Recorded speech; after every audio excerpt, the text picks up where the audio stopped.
I stood frozen in my parents' dining room, champagne glass trembling in my hand, as my father raised his drink higher.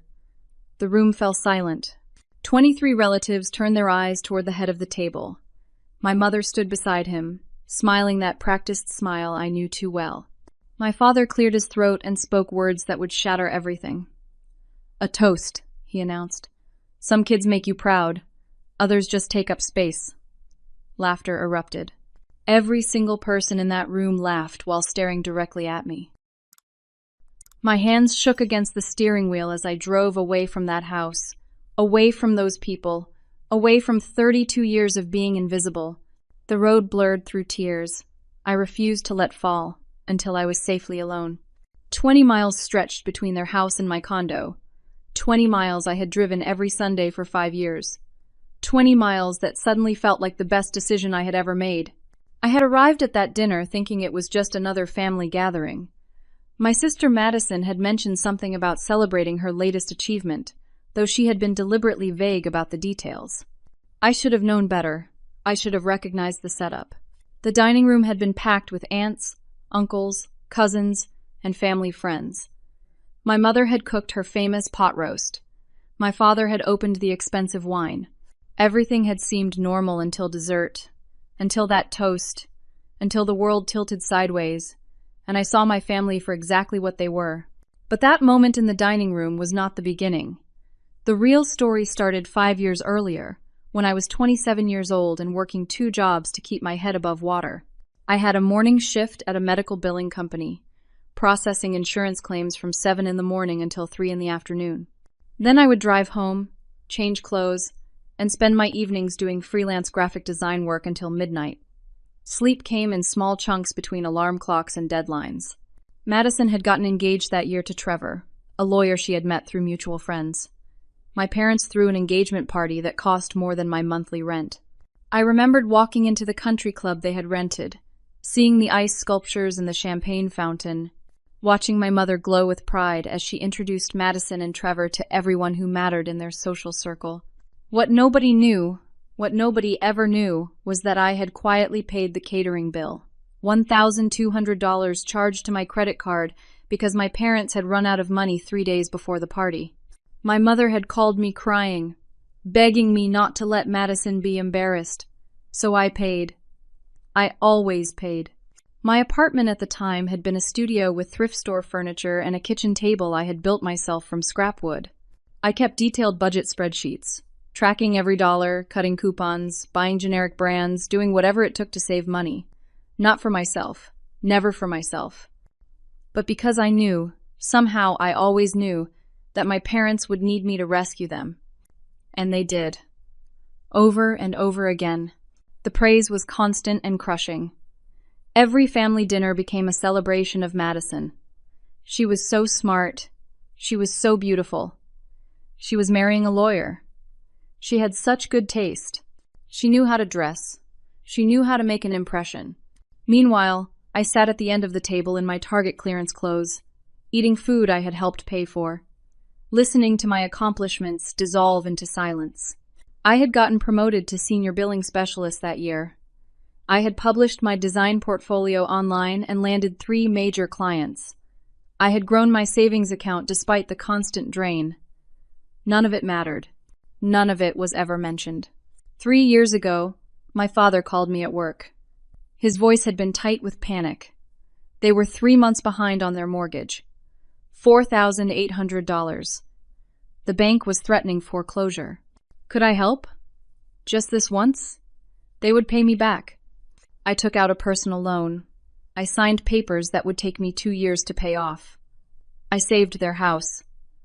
They thanked me once, briefly, over a 30-second phone call, then immediately asked if I wanted to join them for Madison's wedding dress shopping trip. I said no. I had to work. The pattern repeated itself year after year, emergency after emergency, crisis after crisis. I bled money to keep them afloat while they praised my sister for sending them a birthday card. Now, pulling into my condo parking lot in the present day, I sat in my car and let the engine idle. My phone buzzed. A text message from my Aunt Carol, who had been sitting near the back of the dining room during that horrible toast. The message said, "Leanne, you should know something. Your parents have been telling everyone that Madison has been paying their bills all these years. They have been lying about who has been helping them." I read the message 3 times. My chest tightened. My vision narrowed. The world became very small and very clear. They had not just taken my money. They had not just ignored my sacrifices. They had given Madison credit for everything. They had built her reputation on my bleeding bank account. They had turned my generosity into her glory. I sat in that car for 45 minutes, staring at my aunt's text message, feeling something fundamental shift inside me. The hurt was still there, sharp and fresh. But underneath it, something else was growing. Something hard and bright and absolutely done with all of it.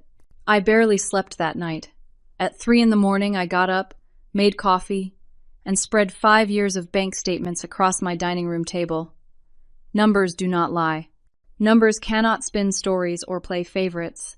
Numbers just exist, cold and factual and utterly damning. I went through every statement, every receipt, every confirmation email. I made a list in a spiral notebook, writing carefully, documenting everything. Mortgage payments. 17 times over 5 years. Amounts ranging from $800 to $2,300 depending on how behind they had fallen. Total, $28,000. Property insurance. Every year for 3 years because they kept letting it lapse, $4,500. Utilities during their rough patches. Electricity, water, gas. 14 months total when they claimed they just needed help getting back on their feet, $3,200. Car repair for my father's truck when the transmission died, $2,000. My mother's dental work because she had let her teeth decay for years without seeing a dentist, $3,800 for crowns and root canals. Emergency roof repair after a storm because they had no emergency fund, $6,000. Property tax bailout when they forgot to pay for 2 years and penalties piled up, $5,000. The total came to $52,347. I sat back in my chair and stared at that number. $52,000. I could have bought a house. I could have traveled to 12 different countries. I could have gone back to school. I could have invested in my future. Instead, I had poured everything into a family that saw me as a space filler. I remembered the sacrifices that came with each payment. Eating ramen noodles for 3 weeks straight after paying their mortgage, skipping my own doctor's appointments because I could not afford the copay, driving a car with a broken air conditioner through 2 summers because I had no money for repairs, wearing the same 4 outfits to work for an entire year because I had nothing left for clothes, crying myself to sleep from exhaustion after working 16-hour days to cover their emergencies. At 6 in the morning, I called my Aunt Carol. She answered on the second ring, voice rough with sleep. "I could not stop thinking about it," she said before I could speak. "I had to tell you. It was not right." "Tell me everything," I said. Carol sighed deeply. "Your parents have been showing off Madison's checks at family gatherings. Little amounts, maybe $200 here, $300 there. Birthday money, Christmas gifts, that sort of thing. They wave them around like she is supporting them. They never mention you. Not once. I always wondered how Madison could afford to help them when I knew Trevor's law firm was not doing well. Now it makes sense. She was not helping. You were." "For 5 years," I whispered. "I suspected something was off," Carol continued. "But I was not sure until last night. That toast. The way they looked at you. It made me so angry I could not stay quiet anymore. You deserve better than this, Leanne." We talked for an hour. Carol told me about conversations she had overheard, moments when my parents steered discussions away from me, times when Madison had accepted compliments for generosity that was not hers. The picture became clearer and uglier with every detail. After we hung up, I sat in silence, drinking cold coffee, thinking about betrayal. Then I remembered something. Email. I opened my laptop and logged into my email account. I searched for messages from my parents over the past 5 years. I found dozens. Thank you notes for payments. Requests for help. Promises to pay me back that never materialized. I read through them, seeing the pattern I had missed when I was too close to it. Then I noticed something strange. Several of my payment confirmation emails had been forwarded to Madison. I clicked on the forwarded messages. My stomach dropped. My parents had been sending Madison proof of my payments, and in the reply chains, I found exactly what I feared. 8 months ago, my mother had emailed Madison. "Thanks for letting us use your payments as cover. Everyone believes you are the generous one now." Madison's response: "Don't worry. I will make sure everyone knows I am the good daughter. Leon does not care about appearances anyway." My father had chimed in. "Let's keep this arrangement going. Madison needs the credibility with Trevor's family. Leanne will not miss the recognition." I read those emails 5 times. The conspiracy had been deliberate, calculated. They had not just accidentally given Madison credit. They had actively plotted to steal my contributions and rebrand them as hers. I closed my laptop very carefully. My hands were steady. My heart rate was normal. But inside, something had crystallized into perfect, cold clarity. I was done. Completely done. The next morning, I went through my routine on autopilot.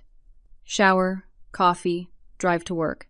I arrived at my desk at the medical billing company and tried to focus on insurance claims, but my mind kept circling back to those emails, those numbers, those 5 years of lies. At 10:30, my phone rang. Unknown number. I almost did not answer. "Leon?" A man's voice, familiar but strained. "It's Trevor, Madison's husband. Can we talk?" My entire body tensed. "About what?" "About Madison and your parents. Please, I need to talk to you. Can we meet somewhere?" 20 minutes later, I sat across from Trevor in a coffee shop, 3 blocks from my office. He looked terrible. Dark circles under his eyes, wrinkled shirt, hair uncombed. Nothing like the polished lawyer who had charmed my family 5 years ago. "Thank you for meeting me," he said, hands wrapped around a coffee cup he had not touched. "I know this is strange, but I have been living a lie, and I think you have too." "What are you talking about?" Trevor took a deep breath. "Madison was fired from her job at the marketing firm 10 months ago. She has been pretending to go to work every day. She goes to the library or the mall. She comes home at normal times. She keeps up the appearance. But there is no job. There has not been one for almost a year." I sat very still, processing this information. "Our marriage is falling apart," Trevor continued. "We are $12,000 in credit card debt. Madison has been spending money we do not have trying to keep up appearances. Last week, I discovered she took out a loan in my name without telling me. $5,000. Gone. I do not even know where it went." "Why are you telling me this?" I asked quietly. "Because I am filing for separation," Trevor said. "And because your parents are part of the reason Madison cracked. They pushed her so hard to look successful, to be perfect, to make them proud. The pressure never stopped. She could not handle it. But instead of admitting she was struggling, she let them make you the scapegoat, and I stayed quiet. I watched them treat you like garbage at family dinners, and I said nothing. I am sorry, Leanne. I am so sorry." We sat in silence for a moment. Then Trevor pulled out his phone. "There is more," he said. "I found text messages between Madison and your mother. You need to see them." He turned his phone toward me. I read the messages, dated from 2 weeks before that horrible Sunday dinner. "Mother, make sure you look perfect at Sunday dinner. Leon will probably show up in those cheap clothes again. Madison, do not worry. I have got a new designer dress. Everyone will see the difference between us. Mother, good. She needs to understand her place. Madison, she always has. That is why this works." I handed the phone back to Trevor. My hands were shaking now, but my voice stayed level. "Did you know I have been paying my parents' bills for 5 years while Madison took credit?" Trevor's face went pale. "No. I mean, I knew your parents talked about Madison helping them, but I thought it was true. I never questioned it. Madison told me she was sending them money from her paychecks." He stopped. "Oh God, there were no paychecks.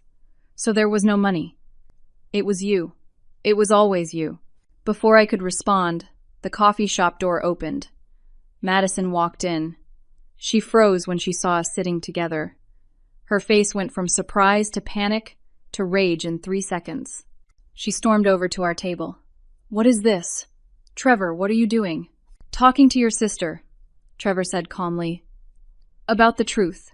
"We are leaving," Madison snapped, grabbing his arm. Trevor pulled away. "No, we are not." Madison turned her fury on me. "What did you tell him? What lies have you been spreading?" I stood up slowly, gathering my purse.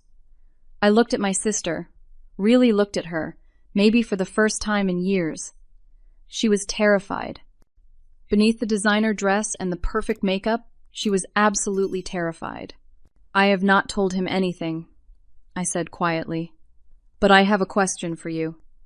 Did you know I have been paying Mom and Dad's bills for 5 years while you took credit for it?" Madison's face confirmed everything. The color drained from her cheeks. Her mouth opened and closed without sound. "Did you know?" I repeated. "You do not have kids," Madison finally hissed. "You do not have a real marriage. You can afford it. I needed the credibility. Trevor's family expected me to be successful, to help my parents, to be the good daughter. You were never going to be that anyway. So what does it matter?" The coffee shop had gone quiet. Other customers were staring. Trevor looked like he might be sick. I picked up my coffee, took one last sip, and set it down gently. "It matters because I am done being your family's ATM and punching bag. It matters because I spent 5 years sacrificing everything while you got the glory. But most of all, it matters because I finally see exactly who you are." I walked out of that coffee shop, leaving Madison and Trevor in the wreckage of their marriage. I did not look back. I did not need to. I already knew everything I needed to know. That evening, I was home in my pajamas, eating leftover Chinese food directly from the container when my doorbell rang. 8 o'clock. I was not expecting anyone. Through the peephole, I saw my parents standing in the hallway. My father looked angry, his jaw set in that way that used to terrify me as a child. My mother looked worried, hands twisting together, eyes darting around nervously. I considered not opening the door. I considered pretending I was not home. But something in me wanted this confrontation, needed it. So I opened the door and stood in the doorway, not inviting them in. "We need to talk about this nonsense you are spreading," my father said immediately, his voice hard. "I have not spread anything," I replied calmly. "But I have stopped paying your bills. Is that the nonsense you mean?" My mother's eyes filled with tears. "Leanne, please, can we come in?" I stepped aside. They walked into my condo, and I noticed my father looking around with barely concealed disdain. My mother perched on the edge of my couch like she might catch something. I stayed standing, arms crossed. "You are destroying this family," my father began, launching into a lecture I had heard in various forms my entire life, words about duty and loyalty and responsibility, words about how family takes care of family, how we do not air our dirty laundry, how I was being selfish and childish and ungrateful. My mother cried quietly through his entire speech, dabbing at her eyes with a tissue. When he finally stopped talking, I waited a moment. Then I spoke. "I have paid $52,347 to keep you afloat over the past 5 years, I said. Each word came out clear and precise. "I ate ramen noodles for weeks at a time while you ate steak dinners I paid for. I skipped my own medical appointments because I could not afford copays after covering your mortgage. I worked 2 jobs, 16-hour days, until I was so exhausted I could barely function. I cried myself to sleep more nights than I can count. And through all of it, you told everyone that Madison was the generous one.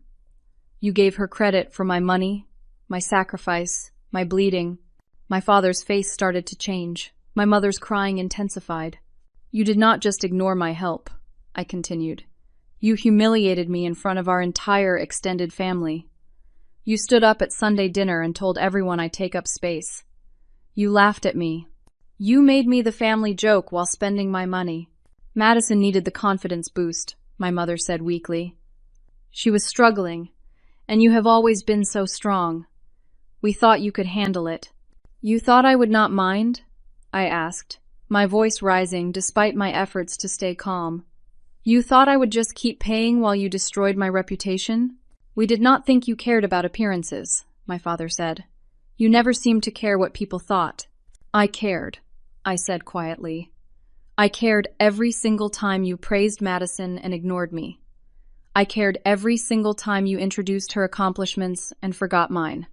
I cared every Sunday dinner when you asked about her life and skipped over mine. I cared when you called me on my birthday just to ask for money. I cared when you invited me to family gatherings just to have someone to look down on. I cared about all of it. The room fell silent except for my mother's soft sobbing. I walked to my desk and picked up a folder I had prepared. I opened it and pulled out printed bank statements, highlighted and annotated. I spread them across my coffee table. $52,000, I said, pointing to the total I had written at the bottom of the summary page. Look at it. Really look at it. My father leaned forward. His face went gray when he saw the number. My mother gasped, hand over her mouth. I could have bought a house with that money, I said. I could have traveled the world. I could have invested in my future. I could have lived. Instead, I sacrificed everything for you, while you told everyone I was worthless. We will pay you back, my father said suddenly, desperately. We will figure it out. Just give us time. With what money? I asked. You are 3 months behind on your mortgage again. I checked the public records. You are right back where you started. My mother's face crumpled. My father looked away. We will figure something out, he insisted. No, I said simply. You will not, because I am done.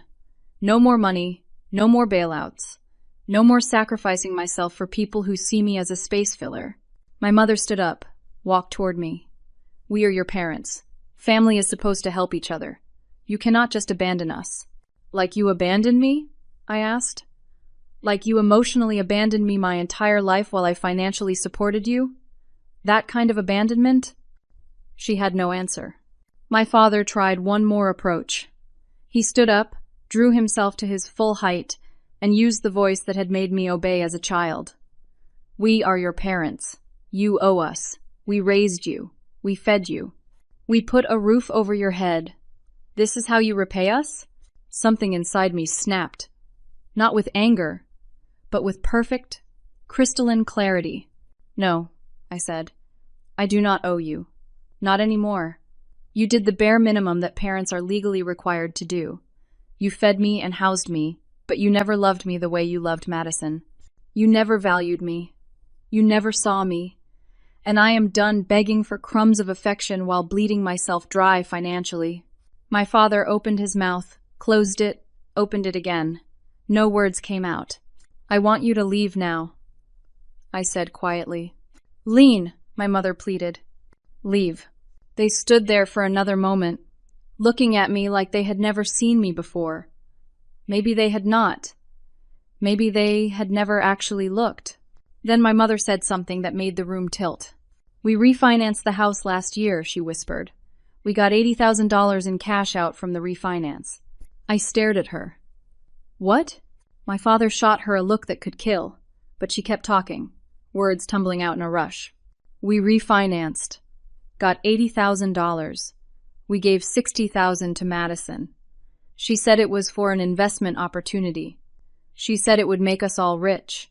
We wanted to help her impress Trevor's family, show them she came from money. The room spun. You gave Madison $60,000 in 1 year while I bled out $52,000 over 5 years in secret payments? The money is gone, my father said flatly. Madison would not tell us what happened to it. It just disappeared. So you gave her $60,000 that vanished, but you still called me the disappointment at Sunday dinner, I said slowly. You still made that toast. You still humiliated me in front of everyone. Neither of them answered. Get out, I said. My voice was ice. Get out of my home right now. My father moved toward the door. My mother lingered, reaching for me. I stepped back. Please, she whispered. We made mistakes, but we are still your parents. You are the people who gave birth to me, I said. That does not make you my family. Not anymore. She started crying again, but she went to the door. My father opened it. He turned back one last time, trying to find words that would fix this. "We are your parents," he said again. "You owe us." "No," I said for the final time. "I do not." I closed the door on them. I locked it. I leaned against it and slid down to the floor. And for the first time in 5 years, I did not cry. I felt nothing but relief. 2 weeks passed in strange, quiet peace. I went to work, came home, existed in my own space without emergency phone calls or guilt trips or crises that needed my money to solve. It felt like learning to breathe after years underwater. Then my phone started ringing. My Aunt Carol had told 2 of my cousins what really happened. Those cousins told their spouses. Their spouses told their parents. Within a week, the truth had spread through our extended family like wildfire. The calls came in waves. My Uncle Patrick called first. "I always wondered how Madison afforded that lifestyle on a marketing salary," he said. "Turns out she did not. You did. I am sorry, Leanne." I should have questioned it. My cousin Brian called next. "I feel like an idiot," he admitted. "All those family dinners when your parents bragged about Madison sending them money, I believed them. I never thought to ask why you were so quiet. I am sorry we did not see what was happening." Then my grandmother called. My father's mother, 83 years old with a voice like gravel and a mind sharper than people gave her credit for. "Your mother did the same thing to me," she said without preamble. "Played favorites with your father and his brother. I watched her do it to you girls and said nothing. I am ashamed I did not protect you. I know what it feels like, and I let it happen to you anyway." Some family members demanded I forgive my parents immediately. They called to lecture me about how family is forever, how I was being too harsh, how my parents did their best. I listened politely and then ended the calls. Their opinions no longer had power over me, but others understood. They shared their own stories of being overlooked, of sacrificing quietly, of watching golden children get praised for nothing while they did all the work. The conversations hurt and healed in equal measure. Through the family grapevine, I heard about Madison's complete collapse. Trevor had filed for divorce. He had moved out of their house. Madison, unable to afford rent on her own, had moved back in with our parents. She was sleeping in her childhood bedroom with her high school trophies still on the shelves. The $60,000 our parents had given her? Gone. Madison had tried to start a boutique clothing store. She had signed a lease, bought inventory, hired staff, and opened with no business plan and no experience. The boutique lasted 4 months before hemorrhaging money forced her to close. She lost everything. The lease penalties alone cost $12,000. But it was worse than that. Madison had convinced 3 of her friends to invest in the boutique. She had promised them returns. When the business failed, those friendships ended. The friends wanted their money back. Madison had nothing to give them. Our parents, meanwhile, were learning what life looked like without my financial safety net. Their electricity got shut off twice in 3 weeks. The first time, they paid the reconnection fee with a credit card. The second time, they had to borrow money from my Uncle Patrick, who made them promise to budget better before he handed over the cash. The water company sent a final notice.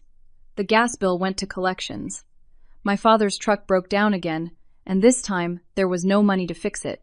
He started taking the bus to his part-time job at the hardware store, a job he had taken at age 62 because they had no retirement savings.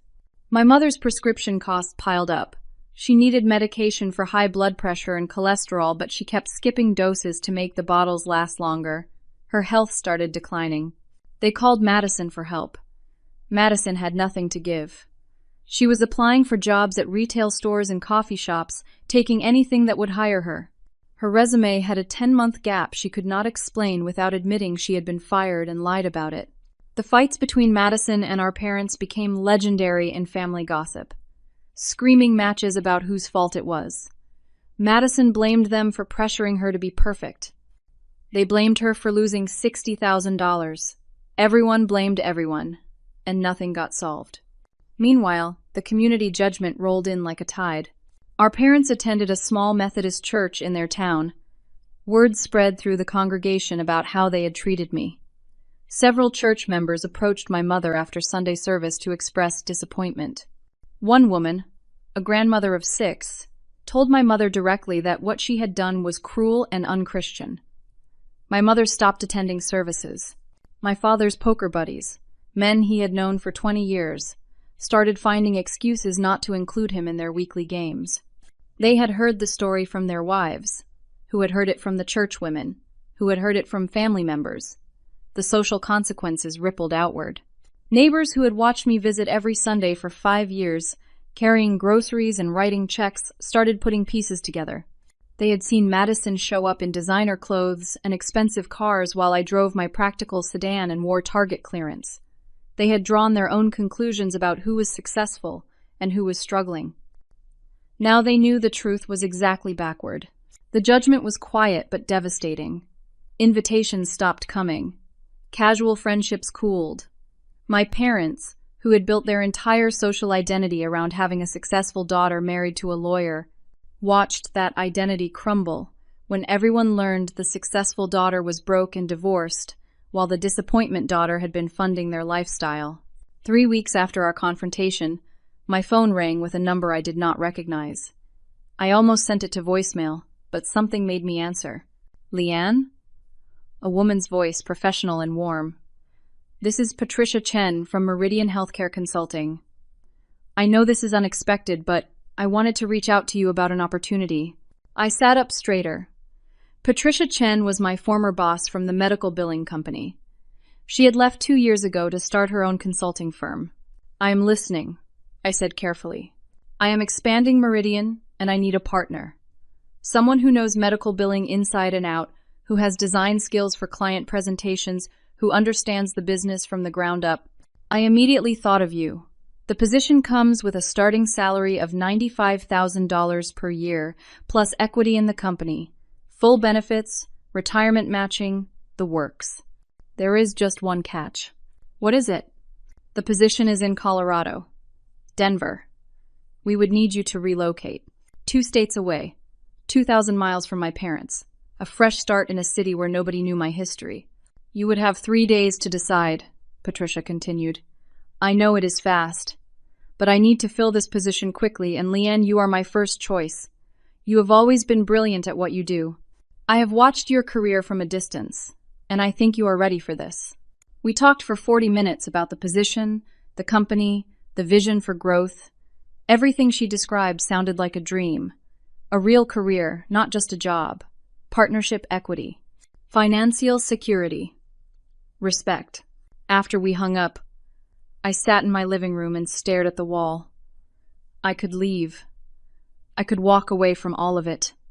My parents, Madison, the family drama, the painful history. I could start over where nobody knew me as the disappointment daughter. The power was entirely in my hands. For the first time in my life, I got to choose what happened next. Not them. Me. The feeling was intoxicating and terrifying in equal measure. I took a personal day from work and drove 2 hours north to a lake I had visited once as a teenager. The drive gave me time to think without distractions, without phone calls, without the weight of other people's expectations pressing down on me. The lake was quiet in late autumn. Most of the summer tourists had gone home. A few boats dotted the water in the distance, but the shore where I sat was empty, except for ducks paddling near the reeds. I thought about my entire life, let the memories wash over me, without trying to push them away. I remembered being 8 years old, bringing home a report card with straight A grades. My parents glanced at it and said good job, before turning their attention back to Madison's school play rehearsal schedule. I remembered thinking even then that something was wrong, that love was supposed to feel different than this.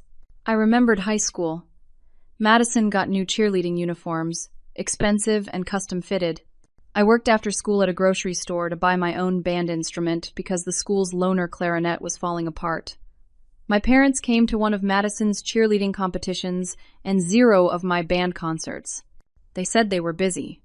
They were always busy when it came to me. I remembered college. My parents paid Madison's tuition at the state university, bought her textbooks, sent her spending money. I took out student loans, worked 2 campus jobs, and graduated with $23,000 in debt that took me 6 years to pay off. When I graduated summa cum laude, they came to the ceremony but left early to get to Madison's birthday dinner. My graduation dinner was at Applebee's 2 weeks later because that was when they had time. Every holiday, every birthday, every milestone. Madison got celebrations, I got practical gifts and distracted conversations. But sitting by that lake, I realized something that shifted my entire perspective. The disappointment was never about me. It was never about my worth or my abilities or my value as a human being.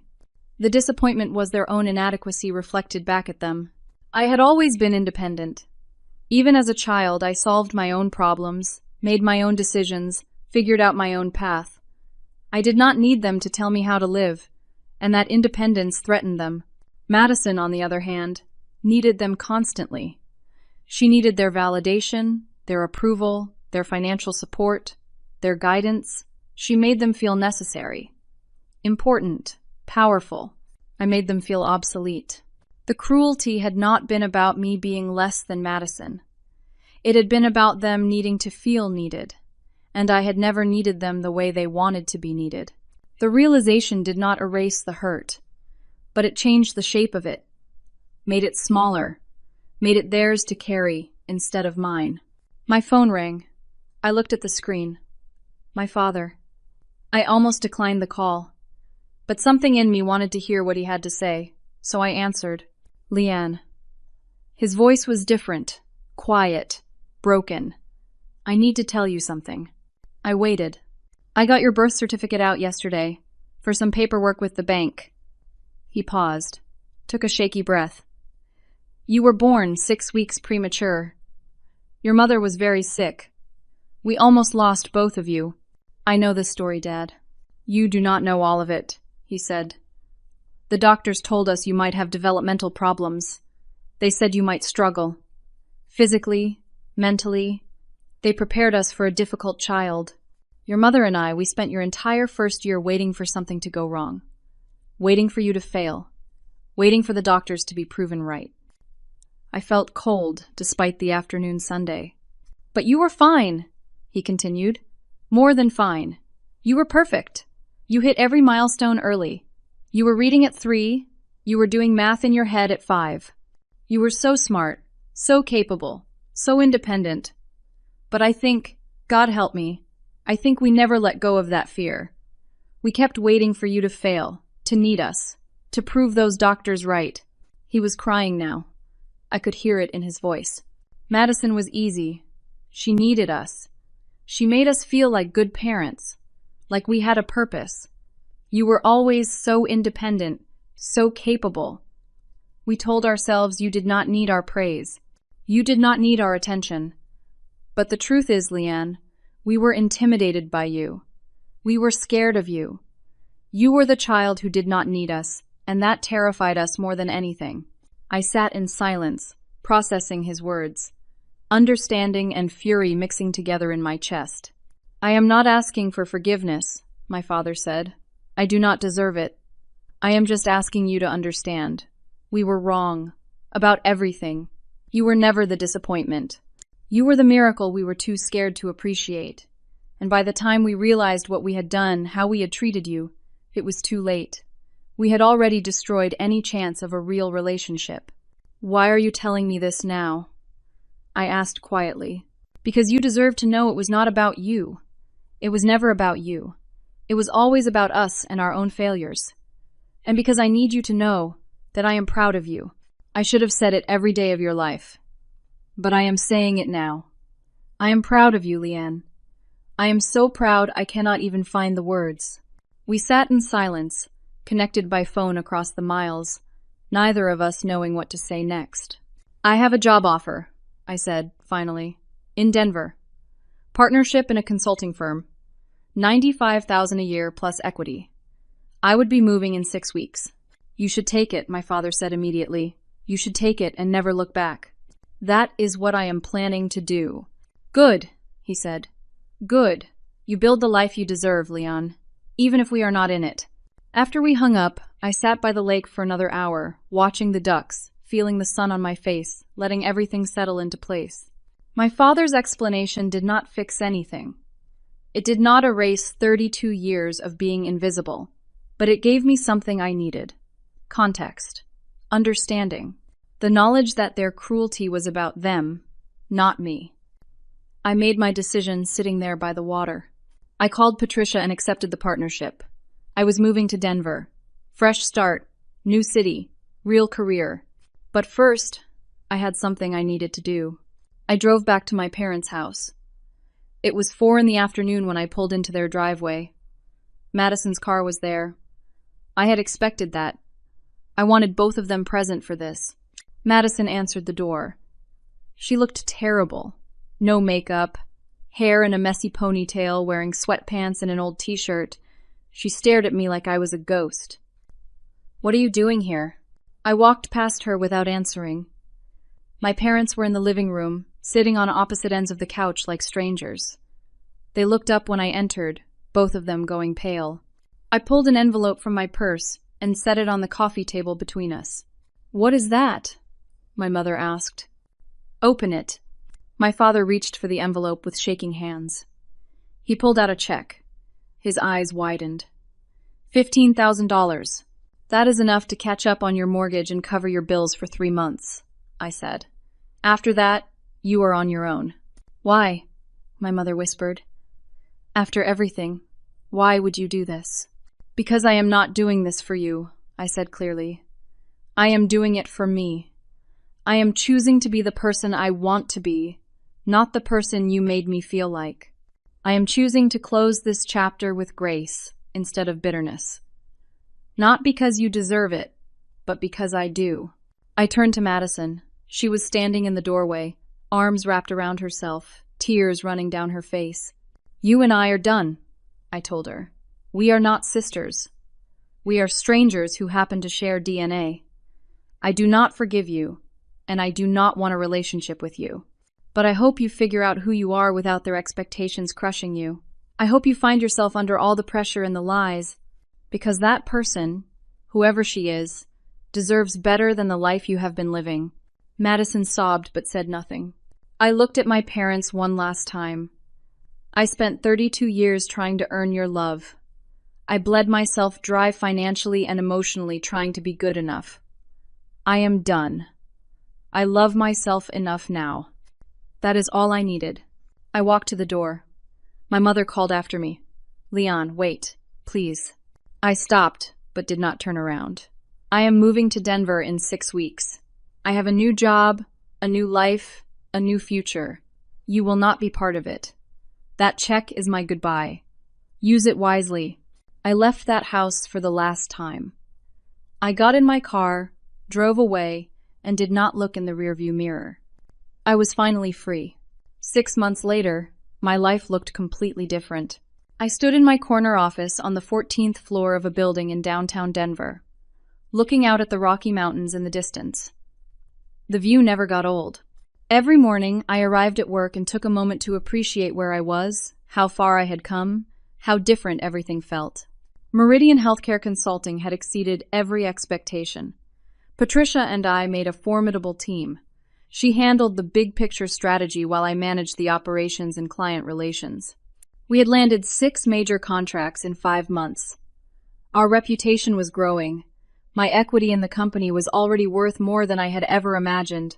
I had 3 young professionals working under me now. I mentored them the way I wished someone had mentored me. I praised their accomplishments. I recognized their efforts. I made sure they knew their value. One of them, a 24-year-old woman named Jenna, had told me last week that I was the best boss she had ever had. The compliment meant more than she could possibly know. I bought a townhouse with a view of the mountains, 2 bedrooms, modern kitchen, small backyard, where I planted herbs and vegetables. The mortgage was mine. The furniture was mine. The life I was building was entirely mine. I was dating someone. His name was Andrew. He was an architect who designed sustainable buildings. We met at a coffee shop when we both reached for the last blueberry muffin and decided to split it instead of fighting over it.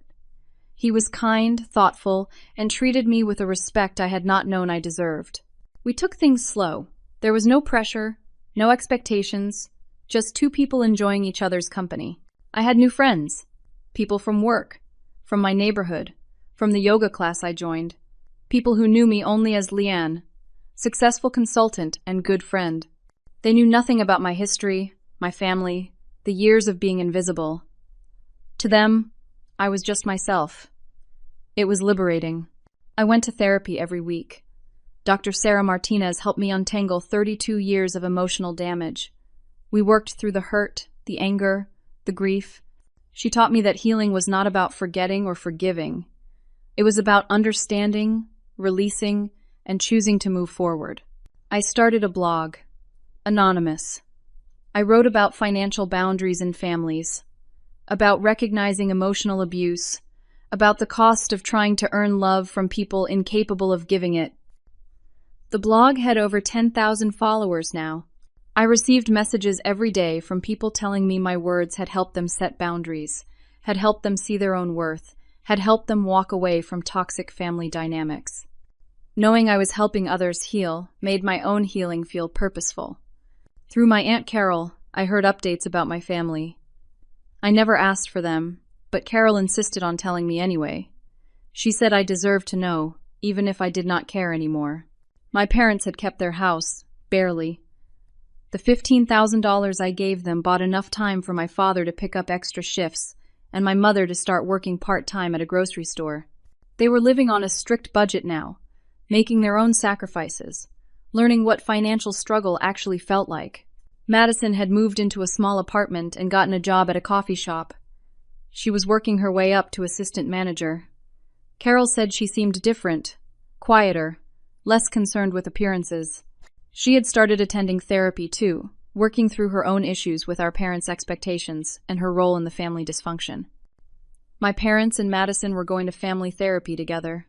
A therapist was helping them understand the patterns of favoritism, codependency, and emotional manipulation that had defined their relationships for decades. Carol said the sessions were brutal, a lot of crying, a lot of hard truths. But they were showing up. They were trying. I was glad they were getting help. But their healing was not my responsibility. Their growth was not my burden. I had my own life to live. One afternoon in late spring, I received a package at my office. No return address. Inside was a handwritten letter, 9 pages. My mother's handwriting. I almost threw it away without reading it. But curiosity won. The letter was an apology. Not the vague, self-serving kind. A real apology. Specific, detailed, painful.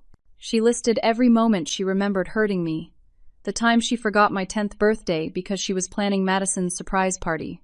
The time she told me my prom dress looked cheap while praising Madison's expensive gown. The time she did not come to my college graduation ceremony because she was tired. The time she asked me for money while I was in the emergency room with appendicitis. The time she told relatives Madison was the smart one. The time she laughed when my father called me a disappointment at Christmas dinner. Every moment remembered and acknowledged. She apologized for each one, not with excuses, just with recognition of the harm she had caused. The letter ended with this: "You deserved better. You deserved everything. I am sorry I could not see the treasure I had. I understand if you never want to speak to me again. But I need you to know this. I am proud of you. I always should have been. You are extraordinary, Leanne. You always were. And I am sorry it took losing you to finally see it." I read the letter 3 times. Tears ran down my face. Not because I wanted to reconcile, not because the apology fixed anything, but because the acknowledgement healed something deep inside me. The little girl who had spent her whole life wondering why she was not good enough finally got her answer. She was always good enough. They were just too broken to see it. I did not write back. But I did not throw the letter away either. I put it in a drawer in my desk. Maybe someday I would feel differently. Maybe not. Either way was okay. On a Sunday afternoon in June, I sat in a park near my townhouse, feeding ducks at a small pond, enjoying the sunshine and the peace. Andrew joined me, carrying 2 iced coffees from my favorite cafe. He sat beside me on the bench, handed me my coffee, and we watched the ducks together in comfortable silence. "Do you miss them?" he asked eventually. "Your family?" I thought about his question carefully. I miss the family I wish I had. I miss the idea of parents who loved me unconditionally, a sister who was my best friend, holidays that felt warm instead of painful. But I do not miss the reality. I do not miss the pain. And I do not regret leaving. "Any regrets at all?" he asked gently. "Just one," I said. "I wish I had valued myself sooner. I wish I had walked away the first time they made me feel worthless, instead of spending 5 years trying to prove I was worthy. But I guess we learn when we are ready to learn." My phone buzzed. A text from Jenna, one of my mentees. She had just closed her first solo client contract and wanted to thank me for believing in her. I smiled and texted back congratulations. Andrew watched me, his own smile soft. "You are really good at what you do. At work, I mean, but also at life. At being kind while protecting yourself. At helping others while maintaining boundaries. At moving forward without being consumed by the past." "I am still learning," I admitted. "Every day, I am still learning." "We all are," he said. We sat in that park for another hour, talking about everything and nothing, making plans for dinner, discussing a weekend trip to the mountains, living a life that felt peaceful and full and entirely mine. I thought about everything I had learned over the past year, about family, love, worth, and freedom. I learned that you cannot earn love from people who have decided you are not worthy. You can only walk away and find people who see your value without being asked. I learned that financial generosity without emotional respect is just exploitation, that giving until you have nothing left does not make you noble, it makes you a target. I learned that being strong does not mean carrying everyone else's burdens, that setting boundaries is not selfish, that choosing yourself is not cruel. I learned that the only approval that truly matters is your own, that you cannot build your life on someone else's expectations, that you deserve to be celebrated, not tolerated. Most importantly, I learned that family is not always blood. Family is the people who show up for you, who celebrate your wins, who support your dreams, who see your worth without needing proof. My parents taught me what not to be. Madison taught me the cost of living for other people's approval. And in walking away from them, I discovered who I actually am. I am someone worthy of love, someone capable of great things, someone deserving of respect and celebration and joy, not because of what I can give others, but because of who I am when I choose myself first. I am finally free, and I am finally home within myself. That is the greatest gift I could have ever given myself. So let me ask you this. Have you ever had to walk away from family to save yourself? Have you ever been the one who gave everything while someone else got all the credit? How did you find the strength to choose yourself when everyone expected you to keep sacrificing? I would love to hear your stories in the comments. Your experiences might help someone else who is struggling with similar pain. And if this story resonated with you, please hit that like button, subscribe to the channel for more stories about finding strength through adversity, and share this with anyone who might need to hear it. Your support means everything and helps these stories reach people who need them most. Thank you for listening to my story. Thank you for being here. I wish you the courage to value yourself, the strength to set boundaries, and the wisdom to build a life that honors your worth. You deserve better than being someone's afterthought. You deserve to be someone's priority. And if you are not, you deserve the freedom to walk away and find people who will treat you that way. Take care of yourselves, and remember, you are worthy, exactly as you are.